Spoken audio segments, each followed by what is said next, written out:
হরে কৃষ্ণ। শ্রী চৈতন্য মহাপ্রভুর 539তম আবির্ভাব তিথি দোল পূর্ণিমা মহোৎসবের সবাইকে অনেক অনেক শুভেচ্ছা।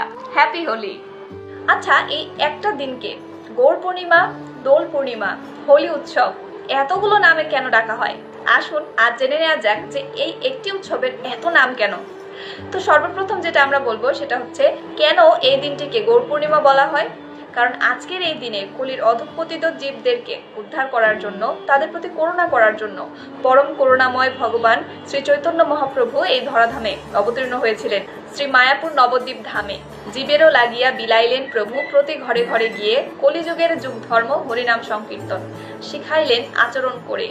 সেই মহানুভবতা করুণার মূর্তি প্রকাশ রাধাকৃষ্ণ মিলিত তনুজ শ্রী শ্রী গৌর সুন্দর ভগবান শ্রী চৈতন্য মহাপ্রভু তার নিত্য গোলক বৃন্দাবন ধাম ছেড়ে এই পৃথিবী নামক গ্রহে মায়াপুরে নবদ্বীপ ধাম নামক স্থানে পিতা শ্রী জগন্নাথ মিশ্র এবং মাতা শ্রী সচী মাতার গৃহে নিম বৃক্ষের তলায় চন্দ্রোদয়ের সময় সমস্ত ব্রহ্মাণ্ডকে আলোকিত করে আবির্ভূত হন ভগবান শ্রীকৃষ্ণ চৈতন্য মহাপ্রভু। আর বৈষ্ণবগণ এই কারণে কিন্তু চন্দ্রোদয় পর্যন্ত উপবাস পালন করে থাকেন। আর এই কারণেই কিন্তু এই তিথিটিকে গৌর পূর্ণিমা তিথি বলা হয়। আচ্ছা, গৌর পূর্ণিমা বা হোলি উৎসবের আরেক নাম দোল পূর্ণিমা কিভাবে হলো? আসুন এটিও জেনে নেওয়া যাক। আজ থেকে প্রায় 5000 বছর আগে বৃন্দাবনের ব্রজ গোপীগণ পরমেশ্বর ভগবান শ্রীকৃষ্ণ এবং তার অন্তরঙ্গা শক্তি রাধারানীকে পেয়ে আনন্দে মেতে ওঠে। ভগবান শ্রীকৃষ্ণ এবং রাধারানীও এই আনন্দে সামিল হয়। পূর্বে যখন হোলিকার দহন হয় তখন কিন্তু তারা একে অপরকে ভস্য মাখিয়েছিল, কিন্তু পরবর্তীতে শ্রী রাধাকৃষ্ণ যখন এই হোলি খেলা প্রচলন করলো তারপরে থেকে কিন্তু এটা খুব বেশি জনপ্রিয় হয়ে যায়। কৃষ্ণ ভক্তরা ভগবানের চরণে, রাধারানীর চরণে আবির ছুঁয়ে হোলি উৎসবটি পালন করে থাকে। ওই দিনটিতে এতটাই আনন্দের উৎসব হয় যে পরবর্তীতে বৃন্দাবনবাসীরা আর ওই দিনটিকে ভুলতে পারেননি। এই কারণে আজকে সমাজে দেখা যাচ্ছে যে সমগ্র বিশ্ব জুড়ে মানুষ হোলি উৎসব পালন করছে। ফাল্গুন মাসের পূর্ণিমা তিথিতে শ্রীমতী রাধারানী এবং শ্রীকৃষ্ণ হোলি উৎসবে মেতে উঠেছিল। তারা নানান রঙে একে অপরকে রাঙিয়েছিল। পাশাপাশি ব্রজবাসীরাও তো একে অপরকে আবির দ্বারা রঙিন করে দিয়েছিল। তারা রাধা মাধবের চরণে আবির দিয়ে তাদের চরণ রঞ্জিত করেছিল। আর তারপরে তারা কি করেছিল? তারা শ্রীকৃষ্ণ এবং রাধারানীকে প্রেমানন্দে দোলনায় দোল দিয়েছিলেন। আর এই কারণেই এটিকে বলা হয় দোল উৎসব। দোলনায় ভগবান শ্রীকৃষ্ণ এবং শ্রীমতী রাধারানীকে যখন দোল দেওয়া হচ্ছিল তখন ছিল ফাল্গুন মাসের পূর্ণিমা তিথি, তাই এই উৎসবের নাম হয় দোল পূর্ণিমা উৎসব। সর্বশেষ এই উৎসবটিকে হোলি উৎসবও বলা হয়। কেন?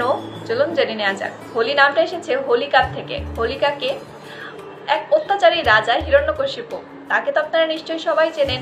হিরণ্যকশিপুর বোনের নাম ছিল হোলিকা। যখন প্রহ্লাদকে মারার অনেক প্রচেষ্টা করার পরেও হিরণ্যকশিপু ব্যর্থ হয়, তখন তার বোন হোলিকা ভাইয়ের এরকম হতাশ অবস্থা দেখে ভাবে যে আমি প্রহ্লাদকে হত্যা করব।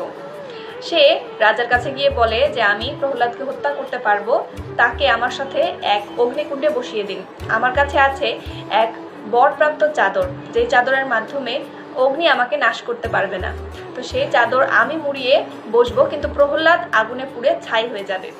তো রাজা হিরণ্যকশিপু সে ভাবে যে ঠিক আছে, এটাই করা যাক। হিরণ্যকশিপু নিজের পুত্র প্রহ্লাদ, তাকে সে হত্যা কেন করতে চাচ্ছে? কারণ সে ছিল নারায়ণের বিরোধী। সে নারায়ণের পূজারীদেরকে সহ্য করতে পারতো না এবং তাদেরকে হত্যা করত। আর হিরণ্যকশিপুর পুত্র প্রহ্লাদ মহারাজ ছিলেন শুদ্ধ বিষ্ণু ভক্ত। সদা সর্বদা তার মুখে থাকতো নারায়ণের নাম। হিরণ্যকশিপু তার বোনের কথা মতো অগ্নিকুণ্ডে প্রহ্লাদকে নিক্ষেপ করে এবং প্রহ্লাদ কার কোলে বসে থাকে? হোলিকার কোলে বসে থাকে। যখন হোলিকার কোলে প্রহ্লাদকে রাখা হয়, হোলিকা ভাবে যে আমার তো চাদর আছে, এই চাদরের মাধ্যমে আমি আগুন থেকে বেঁচে যাব।